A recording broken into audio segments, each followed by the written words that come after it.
తాకట్టులో ఉన్న బంగారాన్ని విడిపించి ఆ రోజు ఆన్లైన్ ధరకే కొంటుంది కొమ్మూరి గోల్డ్. నమస్తే, వెల్కమ్ టు సుమన్ టీవీ. నేను పద్మిని. ప్రస్తుతంతో పాటు ప్రముఖ ఆధ్యాత్మికవేత్త, ఆస్ట్రోన్యూమరాలజిస్ట్, వేదిక్ వాస్తు స్పెషలిస్ట్, శ్రీ విద్య మరియు హనుమత్ ఉపాసకులు బ్రహ్మశ్రీ డాక్టర్ సిస్లా జయశంకర్ గారు మనతో పాటు ఉన్నారు. మాట్లాడదాం. నమస్కారం అండి. ఆయుష్మతి భవ. అష్టమ శని కూడా ఖచ్చితంగా శని మారుతూ ఉంటే కొన్ని రాశులకి ఏలనాటి శని, అష్టమ శని, అర్ధాష్టమ శని కామన్ గానే ఉంటాయి. కాబట్టి అష్టమ శని ఇప్పుడు ఏ రాశికి నడుస్తోంది, వాళ్ళకి వచ్చేటటువంటి ఇబ్బందులు ఎలా ఉంటాయి? ఇప్పుడు శని జయంతి వస్తోంది కాబట్టి రేపు మే 16వ తారీఖు శనివారం, శని జయంతి, శని అమావాస్య. ఆ రోజున ప్రత్యేకంగా ఈ అష్టమ శనితో ఇబ్బంది పడుతున్న వాళ్ళు ఎటువంటి పరిహారాలు చేసుకోవాలి ఒకసారి మీరు? ఈ అష్టమ శనితో ఇబ్బంది పడే వాళ్ళు ప్రధానంగా సింహరాశి వాళ్ళు. సింహరాశి వాళ్ళకి ఈ అష్టమ శని ప్రభావం చాలా తీవ్రంగా ఉంటుంది. ఆరోగ్య భంగం, విపరీతమైన ఆరోగ్య సమస్యలు, ప్రాణహాని వరకు వెళ్ళే సమస్యలు ఉంటాయి. అవును, విన్నానండి. అష్టమ శని అంటే చాలా కష్టం ఆ పీరియడ్ అని చెప్పి. ప్రాణహాని కూడా ఉంటుంది. చాలా జాగ్రత్తగా ఉండాలి. ఆరోగ్యం విషయంలో జాగ్రత్తలు పాటించాలి, నియమనిష్టలు పాటించాలి, సమయపాలన పాటించాలి, సంయమనం పాటించాలి.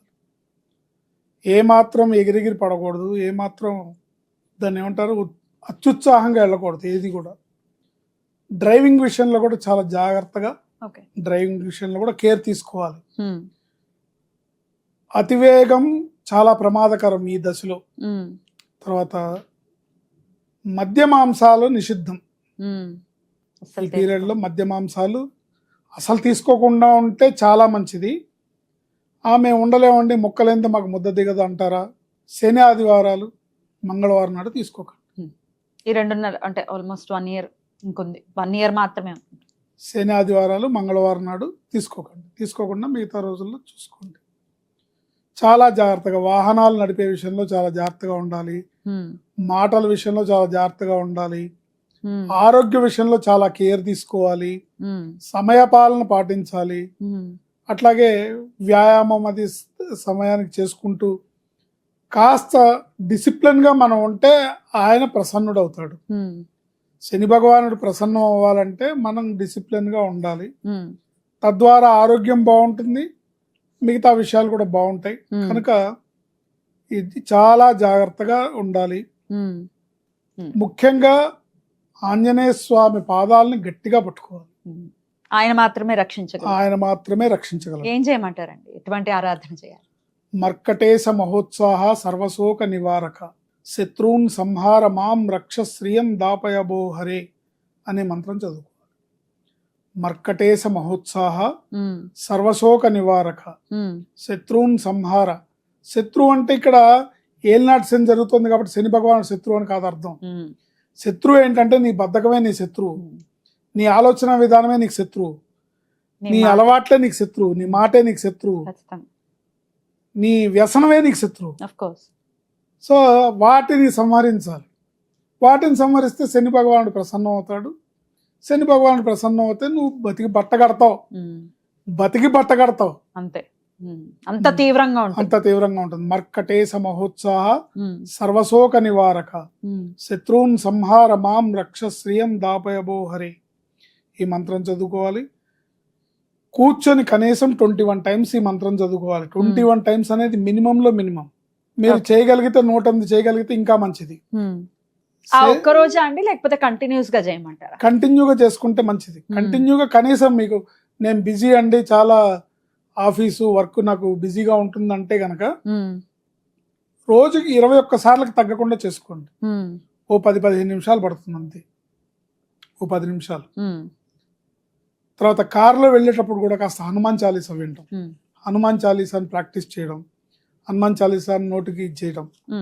మంగళ శని ఆదివారాల్లో ఆంజనేయ స్వామి గుడికి వెళ్ళడం, ఆంజనేయ స్వామికి సింధూర లేపనము, వడమాల, ఆకుపూజ ఇలాంటివి చేయించడం.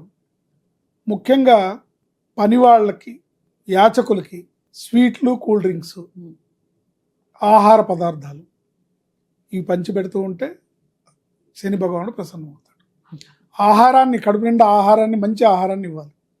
ఇప్పుడు రోడ్డు మీద యాచన చేసుకునే వ్యక్తి మీరు తీసుకెళ్ళి ఒక మంచి చక్కటి వేడివేడి బిర్యానీ పెట్టారనుకోండి, ఎంత హ్యాపీ హ్యాపీ అయిపోతాడు. ఫీల్ అయిపోతారు. దాంతో పాటు ఒక కోక్ బాటిల్ ఇచ్చారనుకోండి, ఆ బ్లెస్సింగ్స్ శని భగవానుడు మీకు అందజేస్తారు. వాళ్ళు తృప్తి పడిన బ్లెస్సింగ్స్ మీకు వస్తాయి. వాళ్ళు తృప్తి చెందాలి అంతే. వాళ్ళు తృప్తి చెందాలి. ఈ విధంగా చేసుకోవడం ద్వారా వీళ్ళు ఈ సమయంలో బయటపడతారు. ఇట్లా యాచకులకు పంచేది ఒక్కసారి సరిపోతుందండి, లేకపోతే ఇన్నిసార్లు చేయాలనే ఉన్నాం? అంటే వాళ్ళకి ఈ పీరియడ్ అయ్యే వరకు చేస్తే మంచిది. ఇంకొక 1 year ఉంది కాబట్టి అప్పుడప్పుడు కనీసం ప్రతి శనివారం చేస్తే చాలా మంచి అనుగ్రహం లభిస్తుంది. ఆయన అనుగ్రహం లభించడం అంటే మీరు బతికి బట్టకట్టడమే. అంతే. చావు తప్పి కన్ను లొట్టబోయిందంటారే ఆ రీతిలో బయటపడతారు. కాబట్టి ఈ సమయంలో మిమ్మల్ని రక్షించగలిగిన ఏకైక సత్తా ఆంజనేయ స్వామి మాత్రమే. ఈ జాగ్రత్తలు తీసుకొని జపం చేసుకుంటూ ఉంటే ఇప్పుడు శనిమావాస్య వచ్చింది కాబట్టి ఆ రోజున మీరు కూర్చొని వీలైనన్ని ఎక్కువ సార్లు, పైగా శ్లోకం నోటికి వచ్చేస్తే మీరు కంటిన్యూగా డ్రైవింగ్ లో ఉన్నప్పుడు కూడా చదువుకోవచ్చు, ఆఫీస్ లో వర్క్ చేసేటప్పుడు కూడా చదువుకోవచ్చు. మర్కటేశ మహోత్సాహ సర్వశోక నివారక శత్రున్ సంహార మాం రక్ష శ్రియం దాపయబో హరే. ఈ మంత్రాన్ని అద్భుతంగా వాళ్ళకి ఆంజనేయ స్వామి అనుగ్రహం తెచ్చిపెడుతుంది. తద్వారా శని భగవానుడు అనుగ్రహంతో వాళ్ళు ఈ దశ నుంచి బయటపడి మళ్ళీ మహర్దశకు వెళ్తారు. అద్భుతం సార్. అర్ధాష్టమ శని కూడా ఇంకో రాశికి జరుగుతోంది కాబట్టి మరి ఆ రాశి ఏంటి, వాళ్ళు చేసుకోవాల్సినటువంటి పరిహారాలు ఏంటి, నెక్స్ట్ వీడియోలో తెలుసుకుందాం. థ్యాంక్ యూ అండి. నమస్కారం. ఆయుష్మతి భవ.